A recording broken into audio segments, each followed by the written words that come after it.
a lo expuesto por el republicanismo, doctrina que ha contado con diversos y valiosos representantes, como en las últimas décadas Philip Pettit, lo fundamental en el régimen político que propugna es la limitación del poder. Por supuesto, ello implica el respeto al ciudadano, la consideración y salvaguarda de los derechos que se le reconocen. Infortunadamente, hay países en los cuales se habla de república y más aún ciudadanía sin que esas condiciones sean cumplidas. Incluso, en el caso del Ecuador, podemos toparnos con una supuesta revolución ciudadana, la de Rafael Correa, que ha resultado devastadora en esas materias. No obstante, como pasará este domingo, se tiene todavía la intención de continuar con dicho experimento ideológico. Hoy, para conversar acerca de la segunda vuelta en Ecuador, las propuestas y hasta los peligros, nos acompaña vía Skype desde Guayaquil Javier Andrade, quien es subdirector ejecutivo del prestigioso Instituto Ecuatoriano de Economía Política. Muy buenos días, Javier, y gracias por acompañarnos en Contraviento y Marea. Buenos días y gracias a ustedes por la invitación a compartir ideas en este prestigioso programa. El pasado 19 de febrero ustedes tuvieron la posibilidad, ciertamente importante, de pronunciarse sobre las actuaciones políticas, económicas y hasta culturales que fueron llevadas adelante por el gobierno de Correa. Es verdad que Lenín Moreno, el candidato del oficialismo, no es Correa. Sin embargo, el rechazo mayoritario a la propuesta del movimiento Alianza País se funda básicamente en las pésimas gestiones de Correa y sus colaboradores. Bueno, indudablemente, aunque la gente o las personas cuando hay un proceso electoral suelen sobre todo elegir, como es normal, personas, elegir candidatos, y lo que más o menos las personas hacen la idea de lo que ellos representan o de lo que ellos están proponiendo, siempre hay un trasfondo de un pensamiento político, un pensamiento económico, de una visión de cómo se deben hacer las cosas. Y como usted menciona, aunque Lenín Moreno no es Rafael Correa, indudablemente ambos responden a una vertiente, a un pensamiento denominado socialismo del siglo XXI, que ha tenido o que tuvo en su momento bastante calado en toda América Latina, y hoy en día ya después de años de ser implementado, justamente se ven los resultados de los que al menos conocemos algo de lo que ha significado el socialismo en diferentes etapas de la historia. Vemos que termina siendo un fracaso, termina causando mucho más problemas de los que intentó resolver al principio, y está basado justamente eso en una visión de que el Estado es el motor del desarrollo, de que la gente está obligada a rendirle culto a ese Estado, entregando coercitivamente los recursos en mayor medida,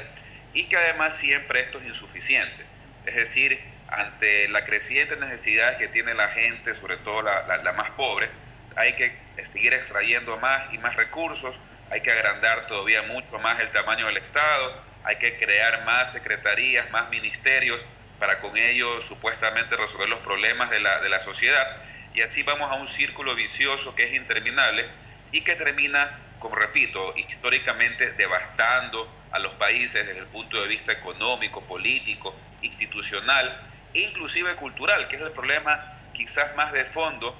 y más difícil de sanar a largo plazo. E indudablemente en Ecuador, como en muchos otros países de la región, este socialismo del siglo XXI que trajo Rafael Correa con sus 10 años de gobierno es el cultivo de muchos años de adoctrinamiento desde la educación estatal, desde las escuelas, desde los colegios, acerca de las supuestas bondades del socialismo y los supuestos vicios del capitalismo.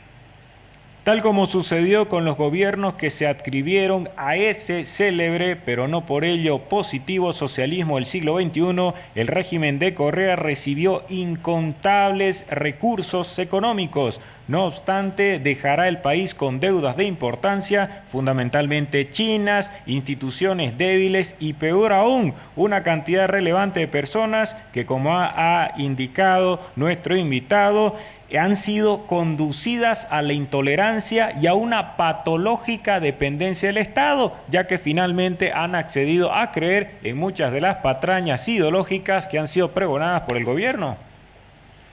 Sí, lo que pasa es que hay además una famosa frase que se escucha mucho a nivel local, a nivel internacional, que es: el socialismo funciona hasta que se acaba la plata. Y yo más bien diría que el socialismo no funciona nunca, porque Ecuador también vivió lo que denominamos en su momento una ficción petrolera. ¿Qué significaba eso? Que con altos precios del petróleo, que es la principal materia prima de exportación del país, de Ecuador, eso hacía que haya un gran flujo de liquidez en la economía, un gran flujo de recursos, y con un creciente gasto público había la sensación de auge económico. Pero siempre se mencionó desde esta trinchera, desde lo que hacemos análisis en el Instituto Ecuatoriano de Economía Política, que ese crecimiento, ese auge era de corto plazo, era insostenible, y que se estaba sentando las bases justamente de este socialismo del siglo XXI para que después tenga efectos prácticamente irreversibles en la economía, y que mientras más se lo dejaba avanzar, más iba carcomiendo todas las bases institucionales del país, las bases económicas, las bases productivas, y que cuando ya el precio del petróleo obviamente cayó, como pasa con muchas de las materias primas, se hizo sentir todos estos síntomas de algo que ya algo que ya se cultivó desde el principio, que era repito nuevamente, este creciente gasto del Estado, y no es que el gasto estatal no debería existir, se convierte en un lastre para la economía, porque en todas partes del mundo, y esto más allá de las ideologías, el gasto público necesariamente consume recursos de los habitantes, se financia extrayendo recursos de los habitantes, y mientras más crece ese gasto estatal, más le quito recursos a la gente, y eso genera por lo general lo que denominamos los economistas un efecto expulsión del gasto privado, sobre todo del gasto en inversión. Aquella inversión privada que es tan importante para capitalizar la economía, para aumentar las posibilidades de crecimiento, para generar puestos de trabajo de forma sostenida, de forma de largo plazo. Una de las grandes deudas que dejan estos 10 años de gobierno es que la situación del mercado laboral se encuentra igual que cuando empezó en el 2006, con la misma tasa de desempleo, con la misma tasa de subempleo prácticamente, de la gente que no trabaja en condiciones normales, y con la misma tasa de lo que se denomina el pleno empleo. Es decir, con una gran cantidad de recursos económicos por este auge petrolero, por la mayor recaudación como fruto de ello y por un crecimiento de la economía, no se solucionó un problema que es de fondo, que es estructural. Pero ahí la consecuencia, o mejor dicho, la causa de aquello, son sin duda las políticas económicas de estos gobiernos denominados de socialismo del siglo XXI. Regímenes que se han caracterizado también por la indecencia. Uno de los mayores males que forman todavía parte de nuestra realidad es, sin lugar a dudas, la corrupción, problema de índole cultural que, como subraya Mariano Grondona y otros autores, se constituye en un obstáculo para el abandono del subdesarrollo. El régimen de Correa no ha estado exento de acusaciones al respecto. Desde luego, lo previsible es que, si triunfa su candidato, se busque impunidad. Por esa razón parece poco creíble que una de las principales propuestas de Moreno haya sido que mandará a la cárcel a todos los corruptos, tanto a los de ayer como a los de ahora. Sí, siempre la corrupción, como bien menciona, es un problema latente en nuestras economías, en nuestros países, y que va muy de la mano con la ausencia de un auténtico Estado de Derecho, de una auténtica división de poderes, de una auténtica independencia del sistema judicial, de una auténtica libertad de prensa y también de un tema económico de fondo que es, y nuevamente traigo a colación el tema, el excesivo tamaño del Estado y el excesivo centralismo en las decisiones que toman los funcionarios públicos. Todas esas variables en mayor medida juegan para que aumente el caldo de cultivo de la corrupción. Y en grados aún mayores, porque si estamos hablando que en gobiernos anteriores se manejaron en promedio 6.000 millones de dólares anuales, en este gobierno se han manejado en promedio 35.000 millones de dólares anuales, es decir, prácticamente más de 5 veces lo que han generado o lo que han tenido otros gobiernos en cuanto a ingresos. Y a veces uno trata de hacer un cálculo aproximado del porcentaje de corrupción o lo que se va en corrupción, llámense coimas, tráfico de influencia, especulado, en cuanto a los ingresos que manejan los funcionarios públicos. Entonces uno ya puede sacar más o menos cuenta de la posibilidad que existe en el dinero que se ha desviado para este tipo de situaciones. Y que indudablemente eso hace que se consuman mucho más recursos de los que son necesarios para llevar adelante la obra pública. Y termina generando el rompimiento justamente de ese marco institucional y carcomiendo todas las bases de una sociedad. Y comienza a ser la corrupción como una especie ya de regla general y no la excepción. Ya ni siquiera comienza a ser tan mal vista como en otras sociedades. Eso es un problema realmente sistémico y es un problema de fondo y que tiene una alta correlación con la falta de libertades económicas. Hay un índice que lo lleva adelante el Fraser Institute de Canadá, que es el índice de libertad económica, y ellos han hecho a través de los años justamente una correlación entre libertad económica y nivel de corrupción. Y en la correlación da como resultado que los países que tienen mayores libertades económicas, es decir, aquellos que tienen menos cargas impositivas, menor tamaño del Estado, mayor apertura al comercio internacional, menos injerencia en las decisiones de las empresas privadas, esos países muestran menores índices de corrupción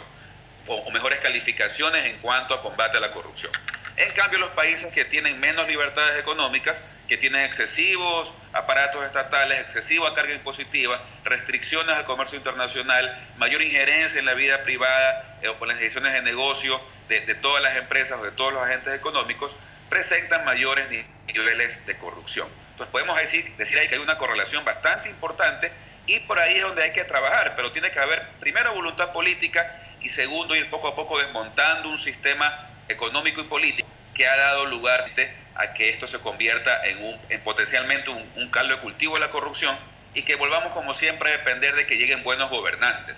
Pero no podemos depender como país, como sociedad de eso. Debe haber justamente un control al tamaño del Estado, unos límites al poder estatal para que eso realmente se convierta no en retórica, sino en algo real dentro de cualquier sociedad.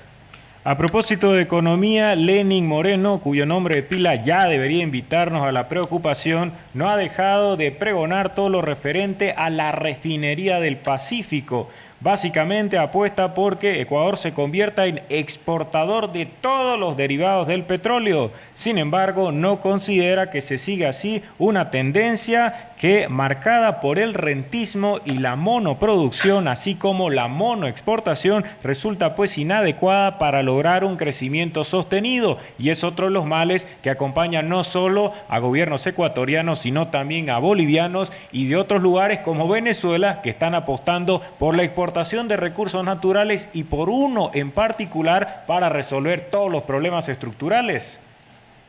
Sí, uno de los ejes económicos que están en el plan de desarrollo del correísmo, del gobierno de Rafael Correa, es justamente un modelo de sustitución de importaciones, que ellos lo denominaron modelo de sustitución inteligente de importaciones o sustitución selectiva de importaciones, para desmarcarse un poco de lo que fue aquel modelo de la CEPAL que se impuso en los años 70 en gran parte de los países de Latinoamérica y que tenía como objetivo un aumento o un auge de la industrialización en nuestros países para salir de ese círculo supuestamente empobrecedor que significa exportar solamente materias primas. Y como vimos en el curso de los años, en la década de los 80 y 90, ese modelo fue un fracaso y este gobierno lo ha tratado nuevamente de revivir e implementar para tratar de todo lo que el país importa o en su mayoría de productos que importa se produzca localmente. Con esa visión que más que nada responde a prejuicios ideológicos, se está desconociendo de lo que se denomina la especialización internacional del trabajo y también aprovechar las ventajas competitivas y comparativas de cada país mediante el comercio internacional. ¿Qué quiere decir eso? Que yo me dedico a producir y a vender los productos que mejor sé hacer y en cambio traigo desde afuera los productos para los que no soy tan eficiente. Entonces, dentro de todo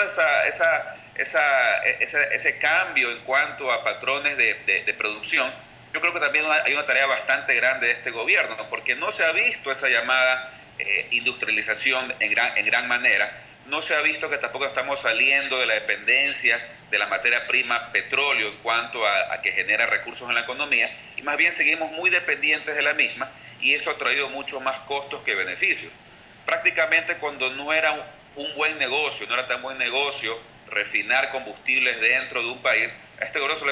se le ocurrió construir una gran refinería, la refinería del Pacífico, que más o menos costó en inversión 1.200 millones de dólares y de la cual no existe nada. Simplemente hay un terreno plano, pero está todo eso como un proyecto a futuro. Pero hay que tomar en cuenta la gran cantidad de recursos que se han desperdiciado en un proyecto como este. Y que si el país puede tener eficiencia energética, eficiencia productiva, está bien, pero también hay que contemplar muchas veces la posibilidad, si es mucho más eficiente comparativamente hablando, también importar parte de esos combustibles. Pero todo esto se presta para lo que hablábamos anteriormente, ¿no? Se presta para el tema de la corrupción, para la dilapidación de recursos y para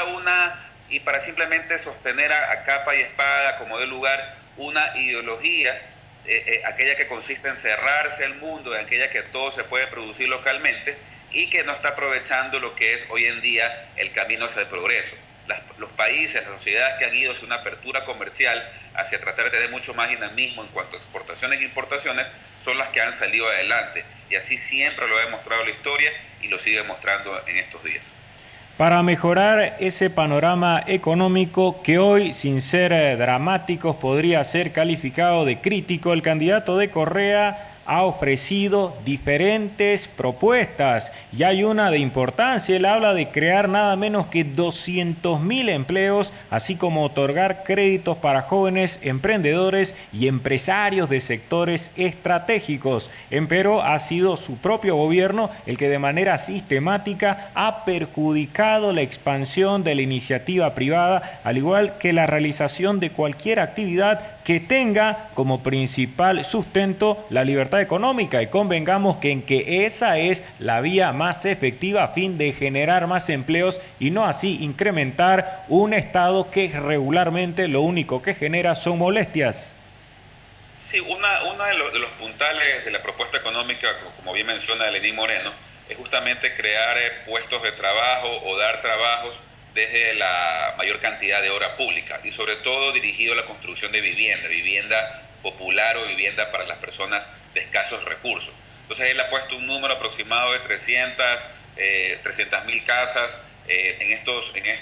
4 años y que con eso va a generar una cantidad X de número de empleos. Pero está viendo solo las cosas desde un punto de vista que significa mayor gasto estatal en este caso, para que sea ese gasto estatal el que nuevamente dinamice la economía. O sea, no se crea un mejor contexto de negocios, un mejor contexto para que sean todas las empresas, medianas, pequeñas, grandes, que generen mayores aumentos de producción y con ellos mayor cantidad de puestos de trabajo. Es decir, sigo apostando a que sea el Estado, el gobierno, el motor de desarrollo, el que impulse la contratación de gente en el sector público. Y hay que siempre ver hay que ver, como decía también la famosa frase de Frédéric Bastiat, economista francés. Él decía, hay cosas que se ven y cosas que no se ven, y ponía como ejemplo la falacia de la ventana rota. Cuando aparentemente desde el Estado, yo cuando hago obra pública, estoy generando puestos de trabajo, pero eso es lo que puedo observar. Lo que no me doy cuenta es que como esos puestos de trabajo demandan extraer recursos de otros sectores de la sociedad, del sector privado, nunca me voy a dar cuenta de los puestos de trabajo que se dejaron de crear en otras industrias, en otros sectores de la economía. Porque mediante más impuestos, mediante más deuda, que son los impuestos de mañana, yo tengo que financiar sí o sí esa obra pública. Entonces el Estado lo que hace como tal es dar puestos de trabajo, no los crea. El único capaz de crear puestos de trabajo es el sector privado y de forma sostenida mediante un proceso de ahorro y de inversión. Entonces, la visión, y repito, va justamente hacia eso, hacia mayor estatismo. Y si bien es cierto que la economía no está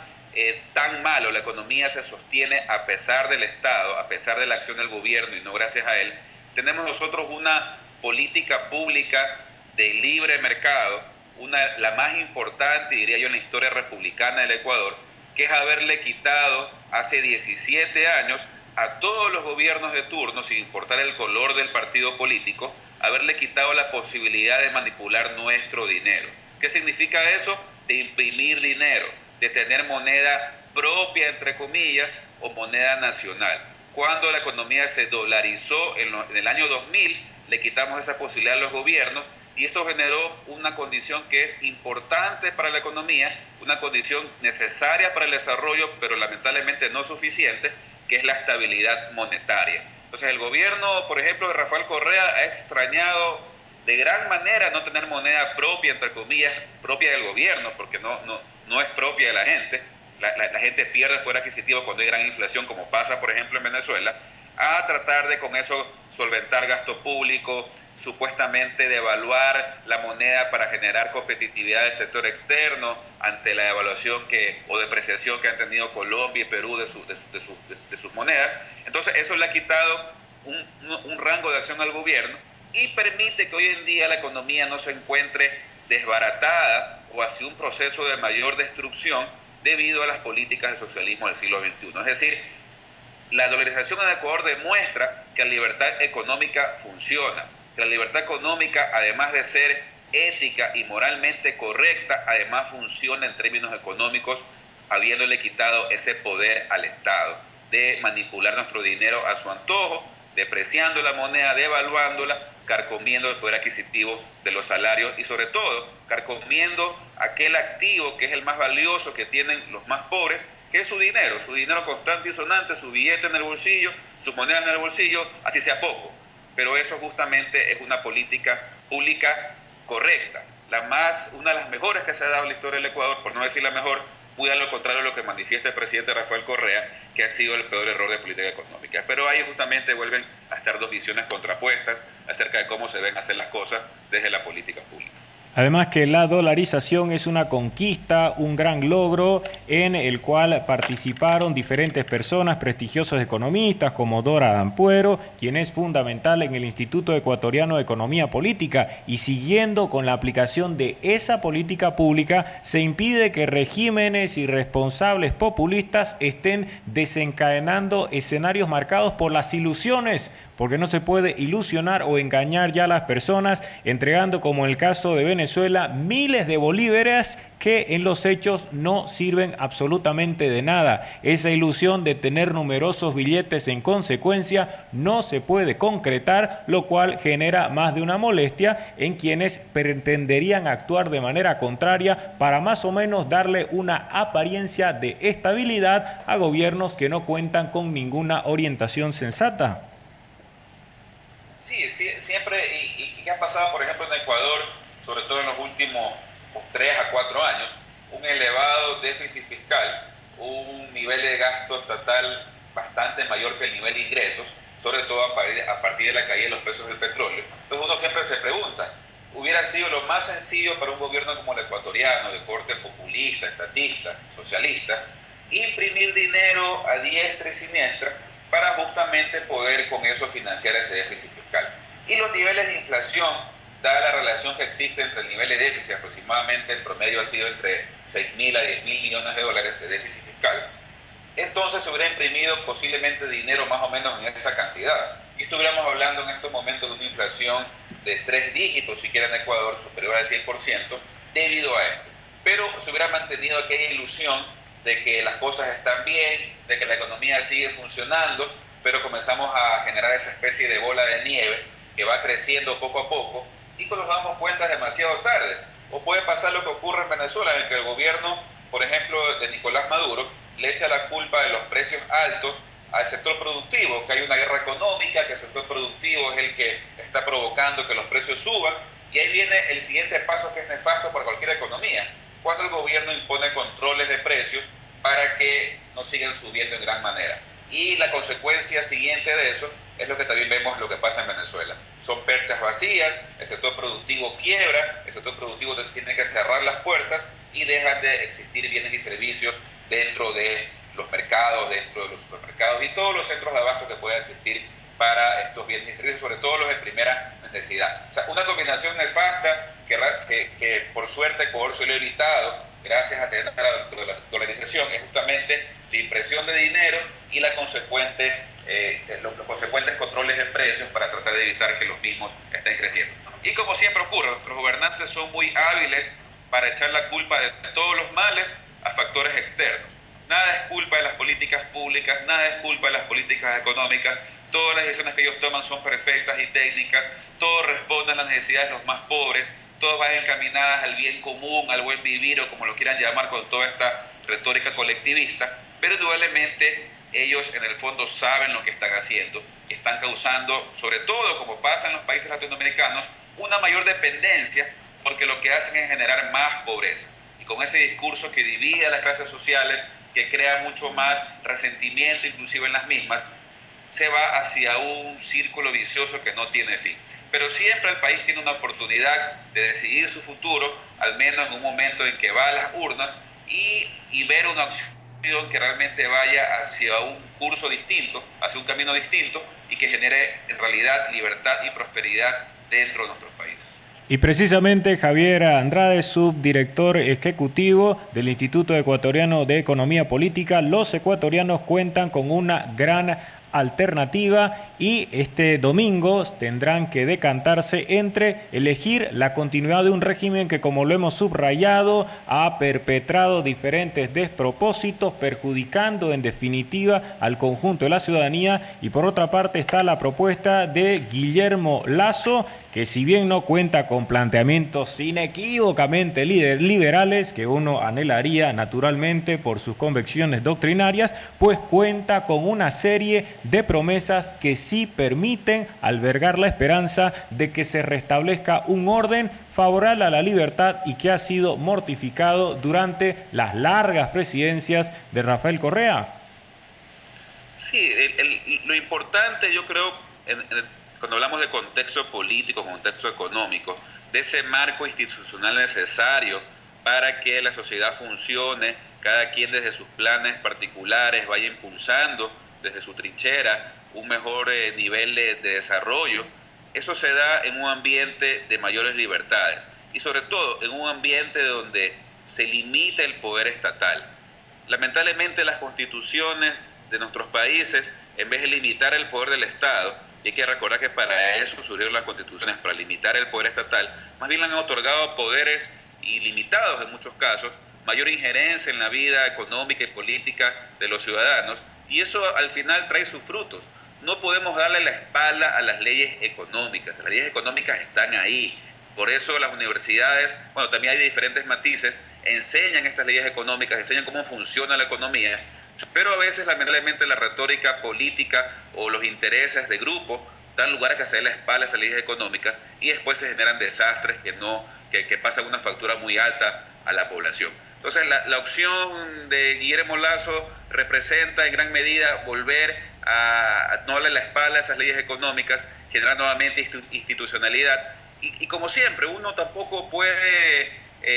siempre el futuro genera incertidumbre. Uno espera que un candidato se comporte acerca de lo que ha propuesto, de lo que ha ofrecido y que realmente cumpla pues con eso. Sabemos que el camino es muy duro, el camino es muy complicado, tendrá que negociar mucho con la Asamblea Nacional, por ejemplo. Hay otras instancias también del correísmo donde el mismo ha tomado instancias estatales, habrá que ver cómo se maneja todo eso, pero sí que se genere nuevamente esa confianza en la gente y esa sensación de que el Estado no está sobre el ciudadano, que básicamente le da un mejor contexto, no se intromete tanto en la vida de los mismos y cada uno desde sus planes de vida puede salir adelante. Siempre es importante igual tener ciertas políticas sociales para los más necesitados, eso no hay que quitarlo en el Ecuador, hay que más bien impulsarlo, pero es necesario que haya mayor crecimiento económico, que el sector privado sea mucho más dinámico, que la inversión llegue desde todos lados. Hay ecuatorianos que han sacado su dinero del país en grandes cantidades por la falta de confianza. Hay extranjeros que están esperando que el contexto cambie en Ecuador para atraer también sus inversiones, porque las inversiones o los capitales llegan en un mejor ambiente de negocios. Para darle simplemente una cifra, Ecuador sigue estando entre los países más rezagados de la región en el índice Doing Business del Banco Mundial, el índice Haciendo Negocios. Países muy cercanos a nosotros como Colombia, Perú, Chile, Uruguay, inclusive países que han tenido gobernantes del socialismo del siglo XXI, pero inclusive las instituciones de los mismos no han permitido que estos gobernantes causen un gran daño, porque ya han generado justamente un panorama de largo plazo para que pueda haber un mejor ambiente para estos negocios en el cual Ecuador está rezagado. Y ahí hay parámetros muy claros para mejorarlos y que van a ser uno de los temas en que debería trabajar un nuevo gobierno, sobre todo de la mano de un candidato distinto al candidato oficialista, porque él al menos no nos ha dicho nada de aquello en sus meses de campaña, a hacer un cambio radical en cuanto a ese contexto importante para generar negocios. Muchas gracias, Javier Andrade, subdirector ejecutivo del reconocido Instituto Ecuatoriano de Economía Política, quien nos ha acompañado vía Skype desde Guayaquil, reflexionando acerca de esta campaña, de las propuestas y de lo además calamitoso que ha resultado el paso por el poder de Rafael Correa. Ha sido un gusto y esperemos que nos contactemos posteriormente ya con buenas noticias tras una victoria de la libertad el día domingo. Muchas gracias a ustedes por su invitación y un gusto haber compartido algunas ideas en temas económicos en este espacio.